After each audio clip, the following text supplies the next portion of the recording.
Last Father's Day began like any other. I woke up early, anticipating my wife, Lily, and our teenage daughters joining me. Every Mother's Day, I spoiled Lily with mimosas for breakfast, a gourmet cheese platter for lunch, and her favorite steak dinner. As the girls grew older, I handled all the preparations myself. On Father's Day, it was typically Lily who made a special breakfast, but last year was different. I waited, growing hungry, for her to rise. When she finally did, she greeted me with a kiss before starting on breakfast for the family. Later, we went to a quirky cafe with a Doctor Who theme for lunch. Lily, our family's meticulous schedule keeper, meticulously tracks every holiday and birthday.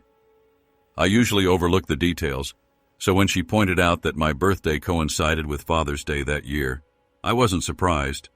She teased me about receiving double the gifts, promising something special. I kissed her cheek, hoping for a little extra indulgence. She often hinted playfully during intimate moments, but on my birthday and Father's Day, the favors were more than just flirtation. They were freely given. I wasn't naive. I was genuinely excited, perhaps anticipating an extra treat for my birthday. However, as the days passed, something felt off. Lily, usually so dependable, began acting differently. She started working late, dressing up more for her bakery job, and wearing more makeup. I grew uneasy when she announced she was going out alone on Friday. This was unusual. We were homebodies, content in each other's company, and rarely socialized. Our marriage felt strong. So, when I saw her dressed up that Friday, new skirt, tan stockings, heels, and hair looking salon fresh, I assumed we had plans. I whistled, expecting a night in together, but she announced she was going out with coworkers. Surprised, I asked why she hadn't mentioned it before. She seemed flustered, apologizing and claiming it was a last-minute invitation. I eyed her, wondering how she'd gotten ready so quickly. My frustration mounted. I suspected she wasn't being truthful. Still, the idea of her cheating seemed absurd. She was the quintessential suburban wife and mother, and our intimate life was still fulfilling, which only added to my confusion. She dismissed my suspicions, saying she'd worked a half day and simply wanted to look nice. I was speechless as she rushed out, leaving me standing there dumbfounded. She didn't return until almost midnight, her hair hastily tied up. The idea of her having spent the evening with colleagues evaporated. She ignored me, heading straight for the shower. Something was definitely wrong, but I couldn't pinpoint it. Everything appeared perfect on the surface, but I sensed trouble brewing, particularly given my experience in retail, which had honed my ability to read situations. Saturday arrived, and I left for work early. Strangely, Lily didn't wake to say goodbye, which was unlike her. At the store, Alice, the morning barista, with her vibrant red hair and piercing blue eyes, was waiting by the entrance. I'd always found redheads captivating, though I was happy in my marriage. "Hey, Derek," she called out as I approached. "The doors are still locked." It was about half an hour before opening. Alice had previously mentioned feeling uncomfortable working with the night crew. "Morning, Alice," I said, unlocking the doors. "You okay, Derek?" "You look down today," she observed. "Just a lot on my mind," I admitted. She gave me a curious look but didn't pry. "Hang tight. I'll get you some of our best coffee," she offered. I forced a smile and nodded. "Sounds good. I'll be in shortly." I secured the doors and made my usual rounds, checking in with department managers, even though it wasn't strictly necessary. My team was efficient, but I enjoyed chatting with them, fostering a positive atmosphere. I believed it made a difference, and I think they appreciated it. My last stop was the cafe, where Alice had my large black coffee waiting. "Here you go. Megamart's finest brew," she said, handing it over. "Thanks, Alice," I replied, pushing $2 across the counter. "Keep your money, boss," she insisted. "I can't take chances, Alice. I cover my own expenses. The last thing I need is someone making a fuss with corporate over a $2 coffee." She gasped. "Derek, I'd never do that." "I know. But still, you'd be surprised what people complain about," I explained. "It's not worth the headache." "All right, boss, I get it," she said, nodding. I waved her off and took a sip. Some employees probably got free coffee now and then, but it wasn't worth the hassle to monitor. My job had enough stress dealing with complaints about parking or HR issues. Chasing down free coffee wasn't a priority. The day passed quietly. The most exciting event was an elderly woman attempting to shoplift bird and cat food, which provided a welcome distraction from my worries at home. When I returned that evening, my wife and daughters were leaving for a concert with friends. They'd made plans I'd completely forgotten, preoccupied as I was. I hoped to talk to Lily later, to ease the tension between us, unaware of what happened the night before gnawed at me. I couldn't shake the feeling something was off. That night I checked her email, but found nothing revealing. I couldn't access her texts or call log, and searching her clothes proved fruitless. She'd already done laundry. Frustrated, I gave up and went to bed after a movie, still uneasy. When my birthday and Father's Day arrived, I started the day typically: toast, coffee, and quiet time on the porch, enjoying the peaceful morning. Birds chirped, and I wondered what the day held. Around 9 o'clock a.m., I went inside for more coffee and found my wife and daughters packing lunch. Surprised by their activity, I asked what was happening. Taylor, my eldest, casually mentioned they were going to the beach. This caught me off guard. They hadn't forgotten my birthday this time, unlike how I often had to remind them of important dates. I was puzzled. Lily didn't seem to have anything special planned. Just then my phone rang. I hoped it was them, changing their minds, but it was my mom. "Hey, Derek. Happy birthday and happy Father's Day," she said cheerfully. "Thanks, Mom. Looks like Lily has big plans for you guys today," she added. "Nope. She just took the girls to the beach," I told her. "Really? That's not like her." "I figured she'd whip up something special for breakfast and make the day all about you," she commented. "Yeah, I'm not sure what's been going on lately. She's been acting strange for a while now," I admitted. "Well, don't worry about it too much, sweetheart. She probably has something special planned for later. I've got to head off to church now. Love you, Derek." "Love you too, Mom," I said, hanging up. Her eternal optimism and close relationship with Lily always warmed my heart, especially since Dad passed away a few years ago.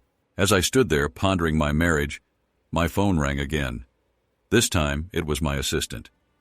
"Hey, Derek, there was an incident at the coffee shop this morning." "What happened? Was Alice involved?" I asked. "Yeah, unfortunately.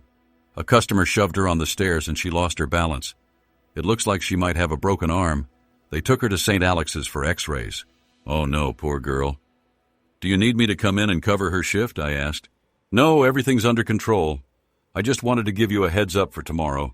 Sorry for bothering you on Father's Day." "Don't worry about it." "Thanks for letting me know," I replied. I felt bad for Alice, but figured they wouldn't be back in time to cover the shift. With no one home, I went to IHOP for breakfast. The place was packed with families celebrating Father's Day, and I started feeling overwhelmed, like I didn't belong. I left before getting too emotional, and ended up at McDonald's instead, sitting in the park with my coffee and orange juice. I reminisced about boating trips with my daughters when they were younger. Now, preparing for college, they seemed more distant, spending more time with their mother. Maybe it's for the best, I told myself. The day was slipping away, and I doubted there'd be a special dinner. I grabbed a Reuben at the Doctor Who-themed cafe, where a Facebook post from my mother-in-law surprised me. She commented on their beach trip, meaning Lily had been posting photos. Feeling down, I went to a sports bar, but the sadness lingered, so I left for a cigar lounge. There, I splurged on an Opus X and settled in to watch the game. A couple of older guys invited me to join their card game. "I'm Derek," I introduced myself. "I'm Lenny, and this here's my brother Noah," one replied. We shook hands, and they welcomed me to their game of 5-card draw. "Grab yourself a drink, Derek," Lenny said, gesturing to a cooler. I thanked him and grabbed a Miller Lite. "So, no kids today? Or did the ex take them off with her new guy?" Noah joked, smirking. I frowned. "No, my wife and daughters are at the beach. Seems like they've forgotten what day it is." "Tough break," Lenny chimed in. "I hardly see my boys anymore. Both of them are in the service." Noah nodded. "My daughter's out in California, and my grandson Charlie just turned 2. I'm heading out there next week." "That sounds great," I replied. As my girls hit 17 and 18, I find myself missing when they were little. They nodded, understanding. The conversation eventually returned to my wife. "Do you think she really forgot your birthday?" Or is she just avoiding you? Noah asked, voicing the question that had been haunting me. I recounted the strange occurrences lately, especially Friday night. They both shook their heads. She's cheating on you, Lenny said bluntly, and Noah nodded in agreement. I didn't want to believe it, but it made a disturbing kind of sense. I don't know. I just can't believe it, I muttered, struggling to process their words. Listen, Derek, Lenny began, sharing his own story. I've been where you are. The late nights out, dressing up all fancy, the disrespect. It all adds up.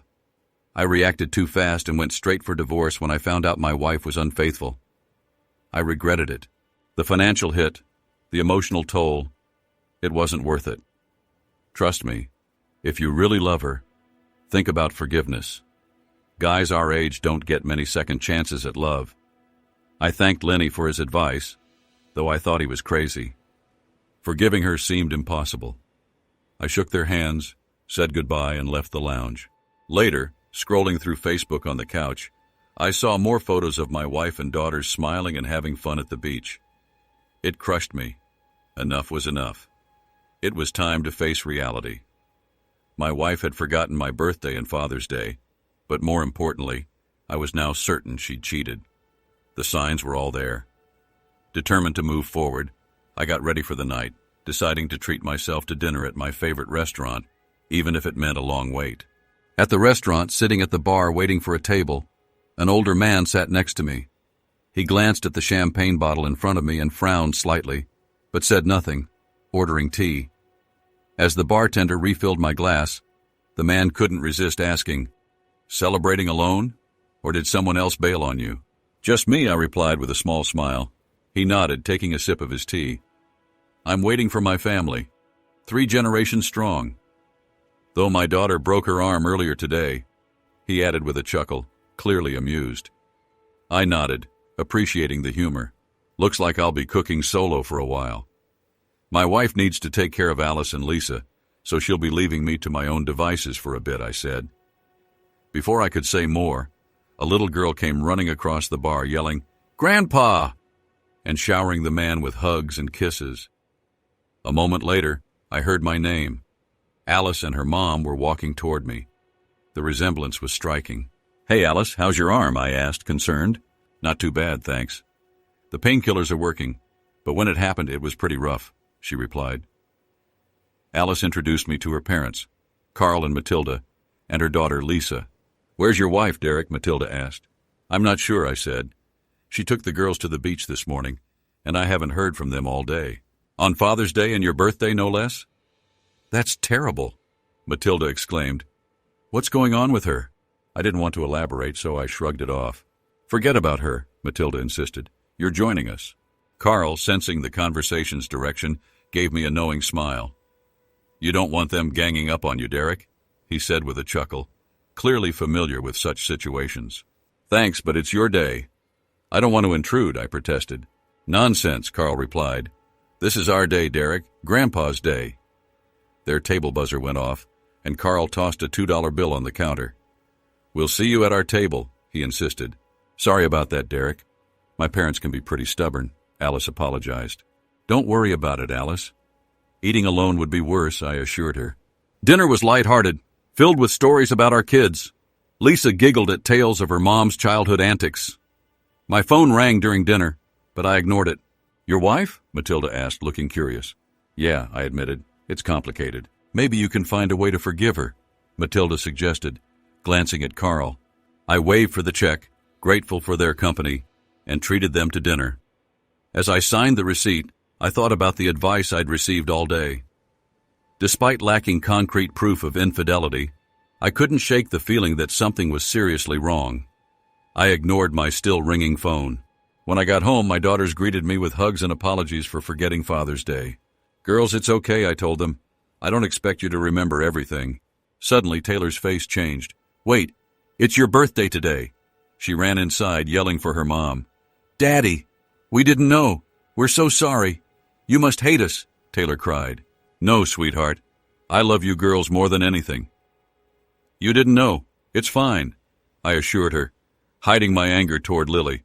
This wasn't their fault. I went upstairs to change, leaving the commotion behind. When I returned, I found Lily crying.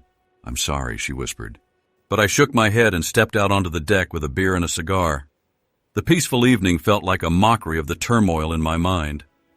Lily followed me out a few moments later. "Derek, she started, but I cut her off, my anger boiling over. "What's his name?" I demanded. She didn't answer, and that silence was all I needed. At that moment, I knew I was headed for divorce. Marrying her had been a mistake, and now, nearly 20 years later, it was ending bitterly. The worst part was wondering how long she'd been unfaithful. Was this her first time? Did I even know this guy? Were my daughters really mine? It's shocking how dark your thoughts can become when betrayed. I decided then and there to request a paternity test for the girls, not just for peace of mind, but to embarrass Lily. That night I stayed up late researching divorce laws online before finally falling asleep on the couch, alone, on my birthday. At 5 a.m., I woke up. Lily was asleep in bed, curled around her pillow, looking peaceful. I hated to admit it, but she was still beautiful. But she wasn't mine anymore. After a quick shower, I left without waking her. In the hallway, Taylor was waiting. "How bad is it, Dad?" she asked. "As bad as it gets," I sighed. "Can you forgive her?" "It was just one day, one mistake," she pleaded. "Honey, it's more than just forgetting my birthday and Father's Day. She cheated on me," I said quietly. "No, Dad, she wouldn't do that. There has to be a reason. Maybe something pushed her to it. But I know she wouldn't," Taylor insisted. "Think about it, Taylor. She's been acting strange for weeks. Friday night, she got all dressed up and went out looking amazing. But not for me." "That wasn't for me," I said, my voice bitter. Taylor stayed quiet, thinking. She avoided me all weekend. Dad, she felt guilty or resentful. Maybe both. "When has she ever taken you and your sister to the beach without me? That's always been a family thing." Taylor looked down. "What if it's not an affair? What if it was just a one-time thing? Can't you forgive her?" "I doubt it was just one mistake, Taylor. And besides, has she shown me any love this weekend? When she went out with someone else, she left me behind. That's not love. That's selfishness," I explained. Tears welled up in her eyes, and she hugged me tightly. "Please don't divorce her," she begged. "I have to head to work, honey. We'll talk more later," I said, watching her retreat to her sister's room. The rest of the day was a blur. Alice came in, and I helped her with paperwork related to her accident. She struggled to fill out the forms with her left hand, so I guided her. "How are things at home?" Alice asked, looking concerned. "Not good," I admitted. She didn't even deny it when I confronted her. "Damn, Derek, I'm so sorry," Alice said sympathetically. "Thanks, Alice. I don't really want to talk about it, though," I murmured. Alice nodded. "I get it. My ex cheated on me when I was pregnant, and I kicked him out before the baby was born. My mom wasn't happy about it and called me disposable. That's rough. It surprised me when your mom suggested I forgive my wife last night." "Yeah, I noticed that too. It makes me wonder if something happened between my parents when I was younger," she admitted. "Well, if they're happy deceiving each other, that's their problem." "I don't trust liars," I said, my voice hard. When I got home, Lily wasn't there. I figured she was with him. Furious, I drove to her grocery store and found her car parked in the back. I didn't even get out when I saw her with a young guy, probably in his early 20s. She noticed me and yelled something, but I drove off. If she was cheating, he could have her. I packed my bags that night and moved into a hotel. Wendy and Taylor begged me to stay, but I couldn't. "Your mom's been cheating on me," I told them. "I saw her with a man today." "There must be a mistake, Dad," Wendy insisted. "There's no mistake. I saw it with my own eyes," I replied. "Please don't break up our family," she sobbed. "Your mom did that, honey, not me. I love you both, and I'll be in touch every day," I reassured them, leaving them in tears. As I drove away, Lily nearly hit me as she sped out of the driveway, but I didn't care. The following week was torment. Lily bombarded me with calls and messages, begging for another chance. Her family tried to intervene, but I ignored them all. I wasn't playing their games. Even my daughters tried to convince me to forgive her, but I couldn't. Eventually, I met with a lawyer. I was willing to split the house equally, even though I could have claimed more. Surprisingly, I didn't have to pay alimony. Lily could support herself. The only downside was lacking concrete proof of the affair, which could weaken my case, but I was ready to take my chances. Lily tried to rally her family, insisting she'd only cheated once, that Friday before my birthday. It was surreal. Even my daughter started to turn on me, until I lied, telling them a DNA test was court-ordered. That shut things down fast. Then, a letter from Lily arrived, admitting to a fling with a 21-year-old. That was all the proof I needed.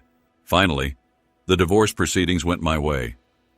Despite her resistance, the judge approved my proposed terms, and the divorce was set to finalize in 60 days. After that, I was isolated. Even my mom stopped talking to me, siding with Lily. It hurt, but I stood my ground. I called my daughters every day, leaving messages even when they didn't respond. I wasn't going to let them forget about me. One bright spot was my Sunday coffee with Alice and Lisa. We'd meet at a nearby coffee shop, and while Lisa watched cartoons, I'd talk to Alice about everything.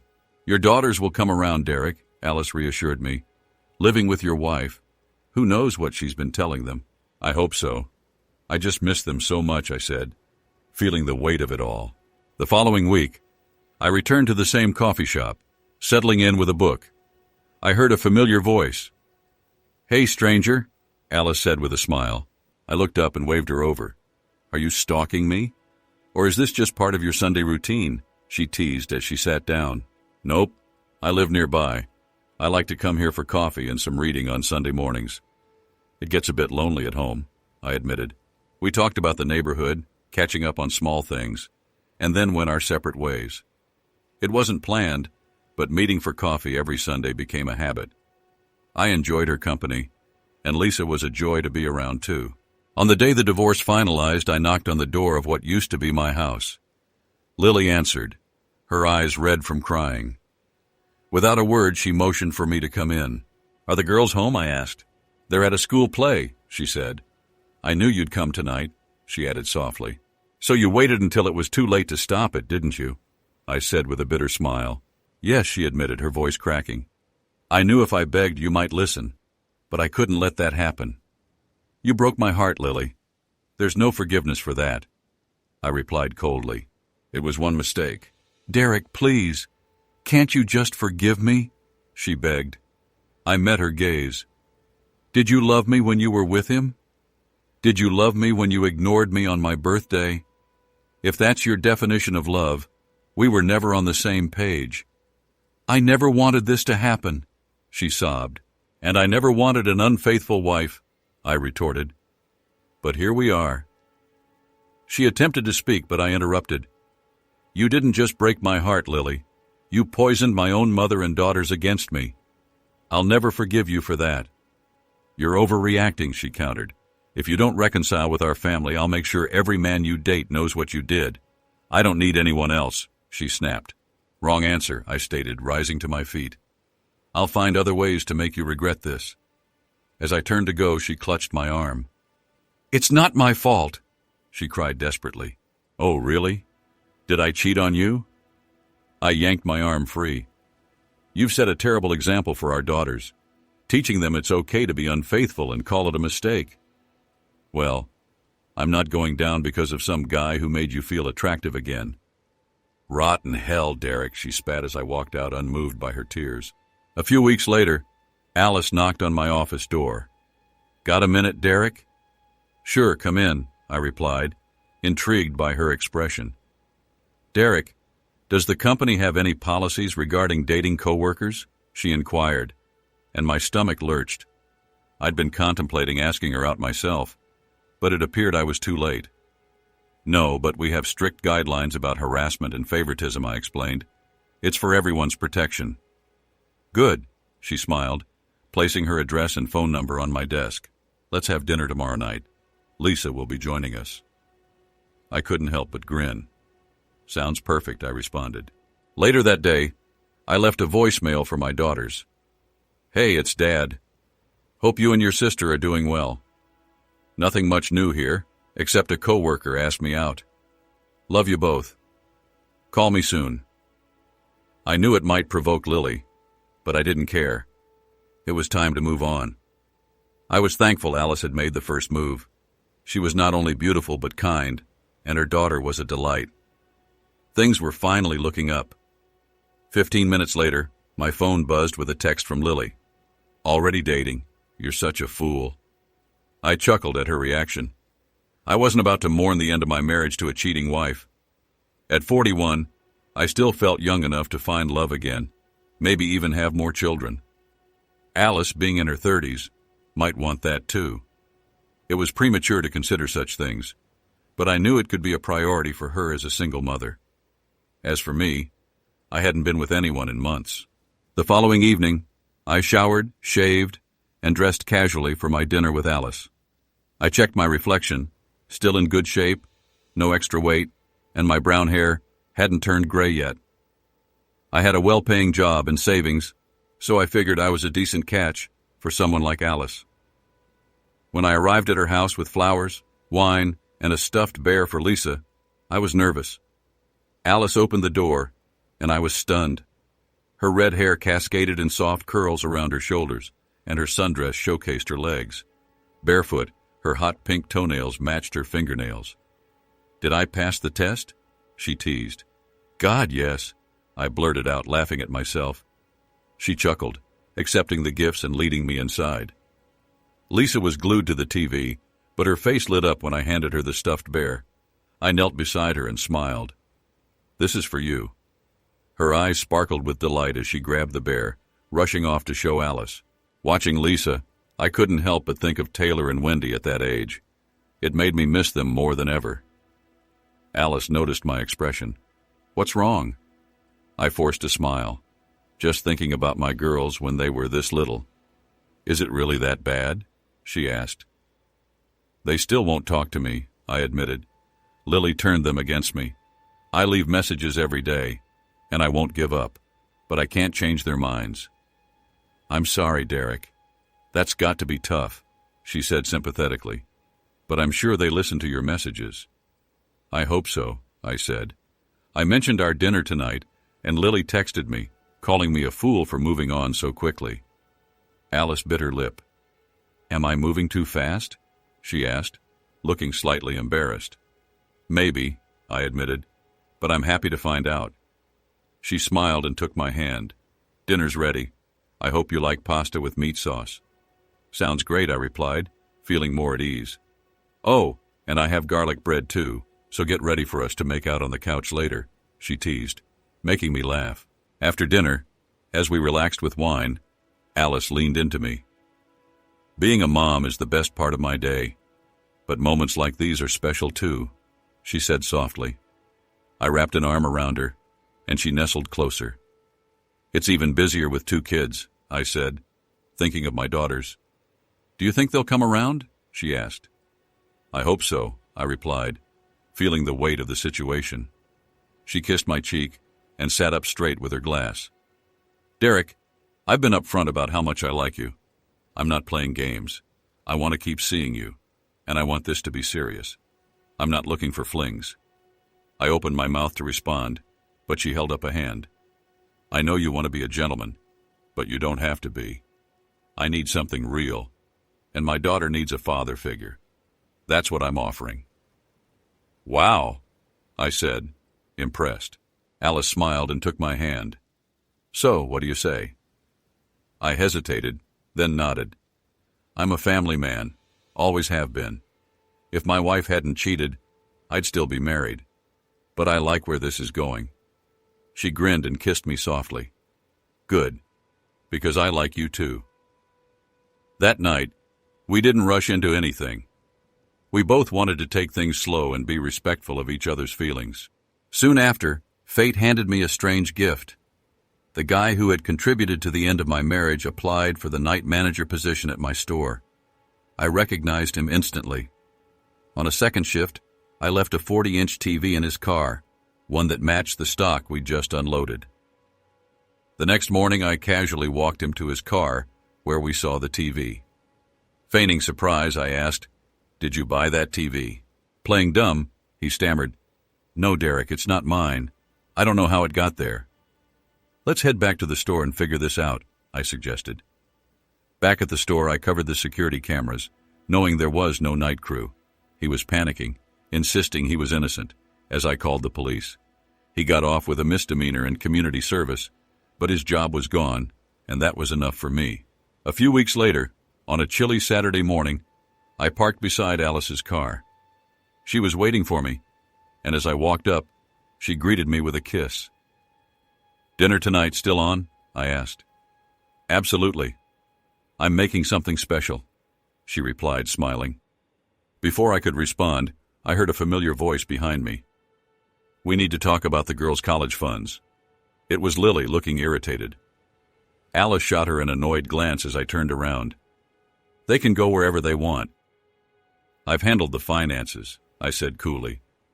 "But thanks to you, they won't talk to me," Lily claimed. "The girls were worried I wouldn't cover their tuition," I said, frustration building. Alice couldn't help but laugh. "Lost them in the divorce, huh?" she quipped, earning a sharp glare from Lily.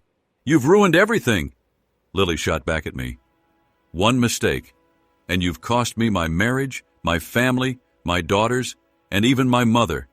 You better not even think about dating anyone else. I'll make sure you never have a second date." Alice's reply was swift and cutting. "No one's lining up to date a cheating woman unless they're after something easy." I started to walk away towards the store, but the shouting behind me made me turn around. Alice had stepped right up to Lily, pinning her against the car. "Stay away from my man," Alice snapped, jabbing a finger at her. I rushed back, pulling Alice away. "Stop it, Alice. She's not worth it," I said, trying to de-escalate the situation. "You heard me," Lily spat, storming off.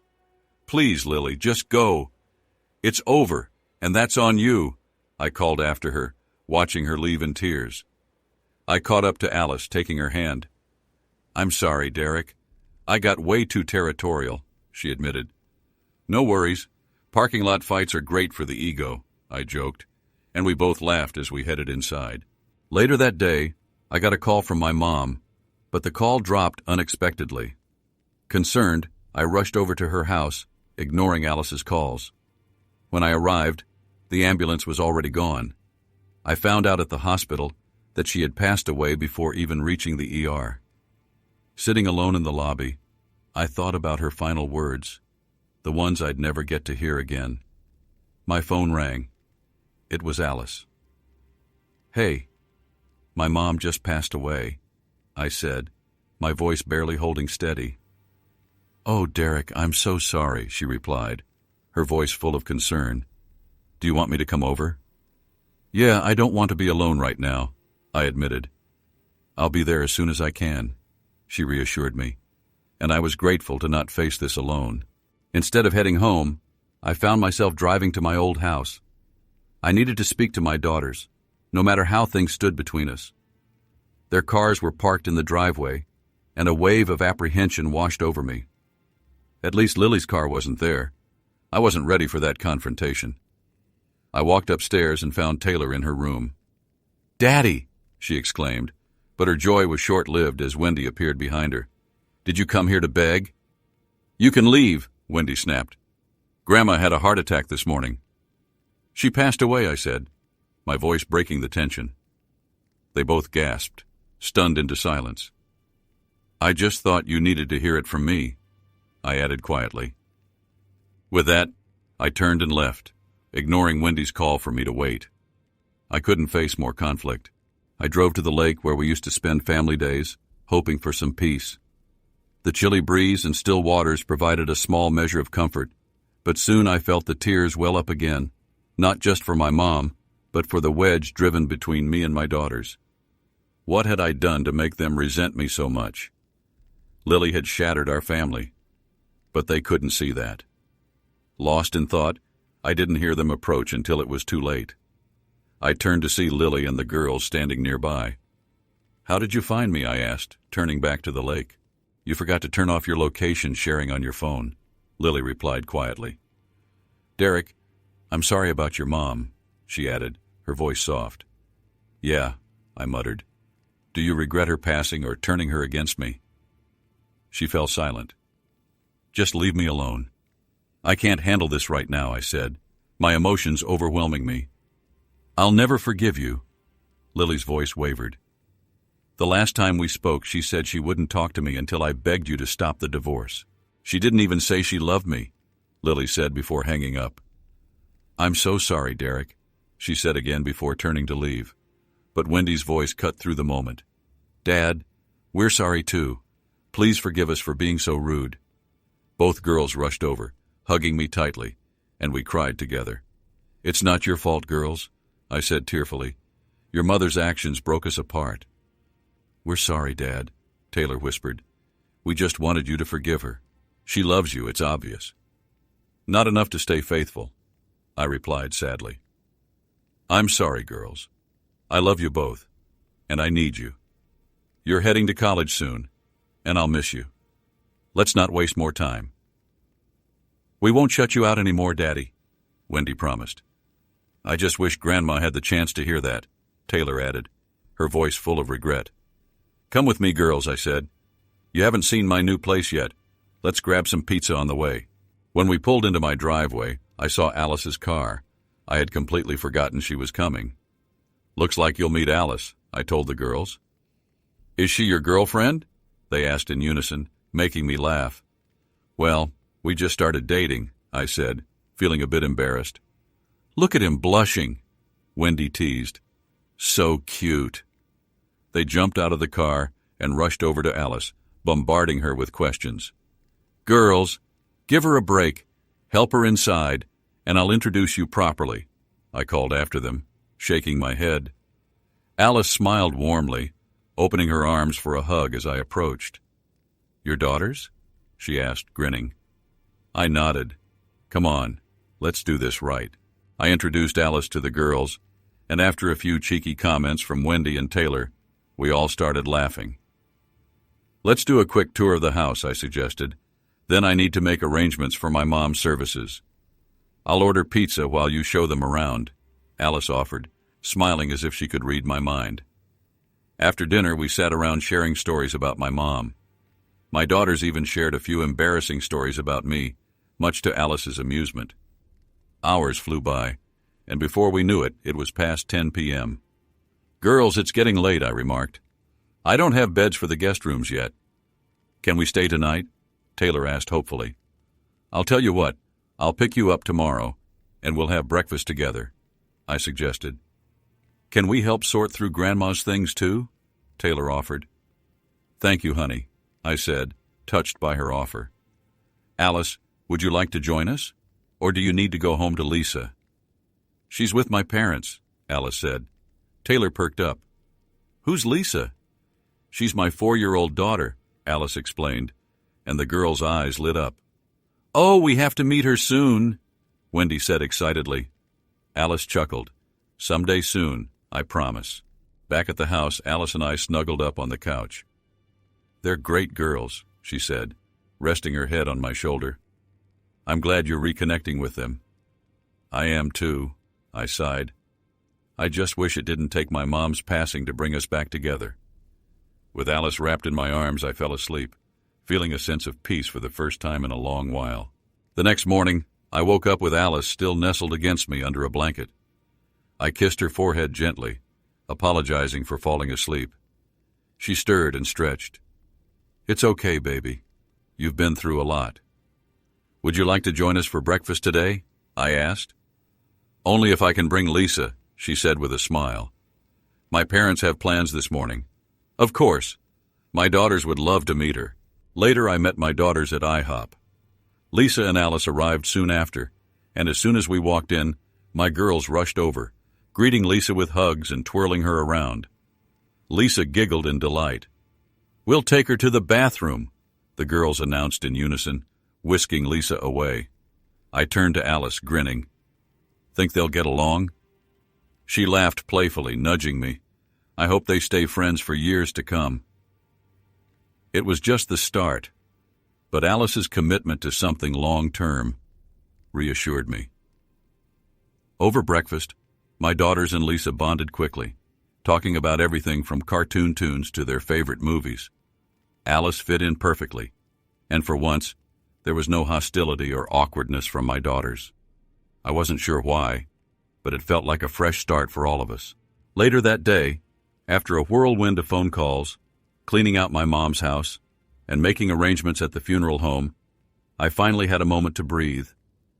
The girls had returned for dinner, while Alice and Lisa had gone their separate ways after breakfast. Alice had suggested that it might be easier for Lisa not to be around while I was sorting through my mom's belongings. Out of the blue, Wendy looked up at me and asked, "Dad, are you in love with Alice?" Caught off guard, I answered, "We've only seen each other a few times outside of work. It's too early to say it's love." Taylor, ever the skeptic, smirked. "Okay, Dad, but you know those cartoons where girls get all dreamy-eyed and hearts start floating? That's Alice when she looks at you." Before I could object, the girls exchanged knowing looks and declared, "We like her."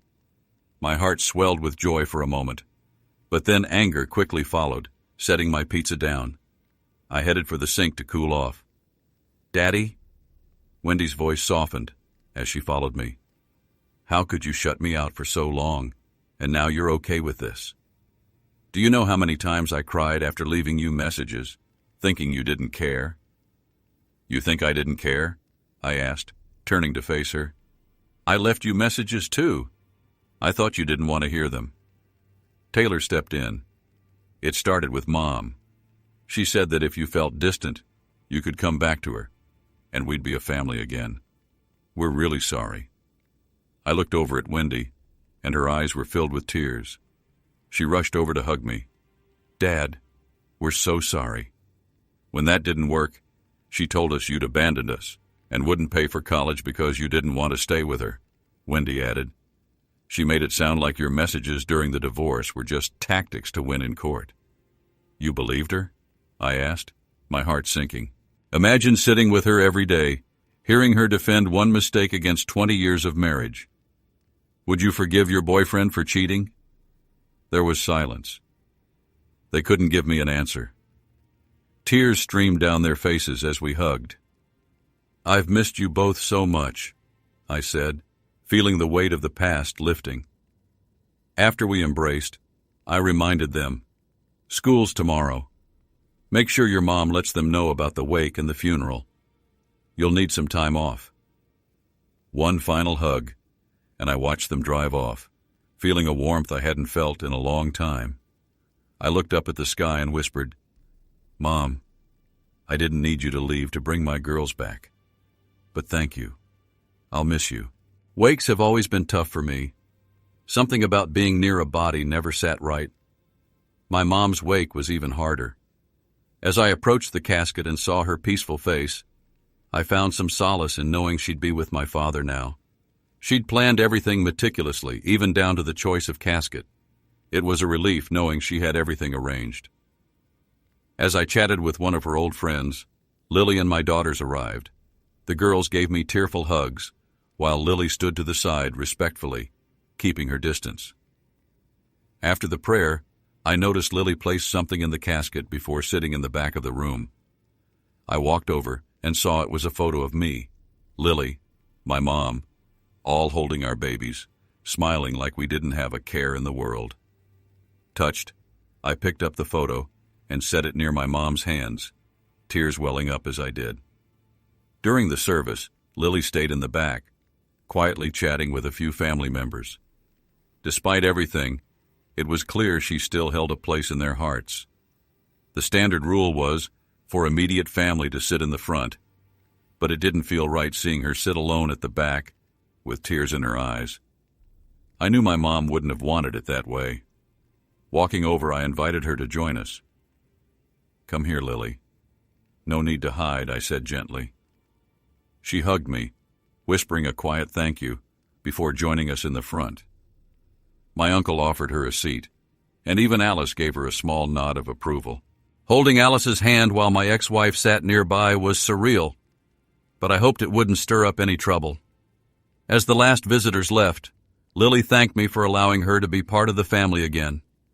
She offered to share the limo ride, but Alice's hand on my waist reassured me there wouldn't be any tension. As Lily departed, Alice wrapped her arms around me in the kitchen, offering me a cold beer. I think everything went well with Lily today, she said softly. Yeah, I agreed, taking a sip. I'm glad she didn't cause any trouble. I half expected her to. Alice smiled. The girls probably helped with that. Everything will be fine after tomorrow. I hope so, I said, though I couldn't shake the paranoia that Lily and Alice might clash again in the future. Will you stay over tonight? She asked, squeezing my hand. You couldn't kick me out if you tried. We didn't make love that night, but having her there brought me the best sleep I'd had since the divorce. At the funeral, Lily's voice broke through my thoughts as we waited for the service to begin. I'm keeping a close eye on myself. I won't misuse your kindness by starting a fight, she said quietly. I nodded, though deep down, I still felt uneasy. How do you think I feel? She replied with a wry smile. I'm the outcast here, a disgrace. No one sees you that way, Lily, especially not today, I reassured her, though I knew it wasn't entirely true. I'm sorry, Derek. I wish I could undo it all, she whispered, tears in her eyes, before rushing off to the bathroom. Ava, one of my mom's old friends, patted my shoulder gently. Your mom was wonderful, Derek. We're all going to miss her. After the funeral, we gathered at a small Norwegian restaurant my mom loved. I noticed Lily looking uncomfortable, unsure of where to sit. Taking her hand, I led her to the table where Alice and the girls were seated. Lily, you'll always be family, despite the divorce. You're welcome to sit with us, I said softly. A single tear rolled down her cheek as she thanked me. In that moment, I realized I'd finally let go of the bitterness I'd held on to for so long. Life moved on after that. The girls started Skyping with me weekly once they were away at college. Alice and I were growing stronger, and I was even thinking about proposing soon. Lily and I didn't talk much, but when we did, it was always friendly. She was seeing someone, a nice guy, a single dad her age. I wished them the best. Some people might say I should have forgiven her for her mistake, but I couldn't. Maybe that made me the villain in some people's eyes, but I was at peace with it. I was at peace with myself.